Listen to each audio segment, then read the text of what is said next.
பாக்கியமாசி சீரியலில் மனோஜ் மற்றும் கனகாவின் திருமணம் எளிமையாக நடைபெற்று முடிகிறது. திருமணத்துக்கு பிறகு இருவரும் கோயிலுக்கு செல்கிறார்கள். ஆனால் அதே நேரத்தில் பார்த்தீங்கன்னா விஜயாவும் பார்வதி ஆண்டியும் அதே கோயிலுக்கு வருவதால் எதிர்பாராத திருப்பம் ஏற்படுகிறது. கோயிலில் மனோஜை பார்த்ததும் விஜயா அவரை அடையாளம் கண்டு அருகில் வாரார். இதனால் மனோஜ் பதற்றத்தில் உறைந்து போகிறார். அந்த நேரத்தில் கனகாவின் அம்மா மாப்பிள்ளை என்று சொல்லி மனோஜை அழைக்கிறார். இதை கண்ட விஜயா அதிர்ச்சி அடைகிறார். அதே சமயம் அங்கு வந்த ஜோதிடர் நிலைமையை சமாளிக்கும் வகையில் உண்மையான மாப்பிள்ளை இவர்தான் என்று வேறு ஒருவரை காட்டி சூழ்நிலையை மாற்றி விடுகிறார். இதனால் விஜயாவும் அதை நம்பி சந்தேகமின்றி அங்கிருந்து கிளம்பி செல்கிறார். பெரிய பிரச்சனை தவிர்க்கப்பட்டதால் மனோஜ் நிம்மதி அடைகிறார். பிறகு கனகாவின் அம்மா, இப்போது திருமணம் முடிந்து விட்டது, இனி உங்கள் அம்மாவிடம் உண்மையை எப்போ சொல்ல போகிறீர்கள் என்று கேட்கிறார்.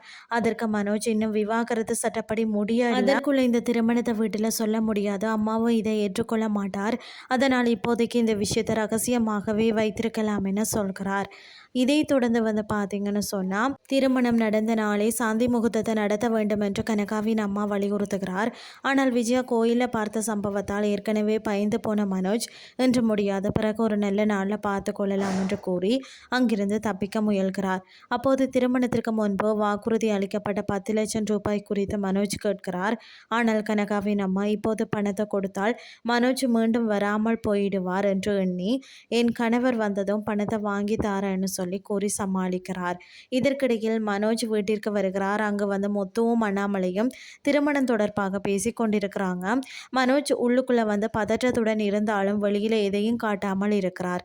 சிறிது நேரத்தில் விஜயாவும் வீட்டிற்கு கோயிலில் ஒரு மாப்பிள்ளையை பார்த்ததாகவும் அவர் மனோஜின் நண்பர் போல இருந்ததாகவும் கூறுகிறார். மேலும் உன்னுடைய விவாகரத்து முடிந்தவுடன் ஒரு பெரிய கோடீஸ்வர குடும்ப பெண்ணை பார்த்து நான் உனக்கு திருமணம் செய்து வைக்கிறேன் என்று பெருமையாக பேசுகிறார். இதுதான் இன்றைய நாளுக்கான எபிசோட். அடுத்த எபிசோடில் என்ன நடக்க போகுதுன்னு சொல்லி பொறுத்திருந்து பார்க்கலாம்.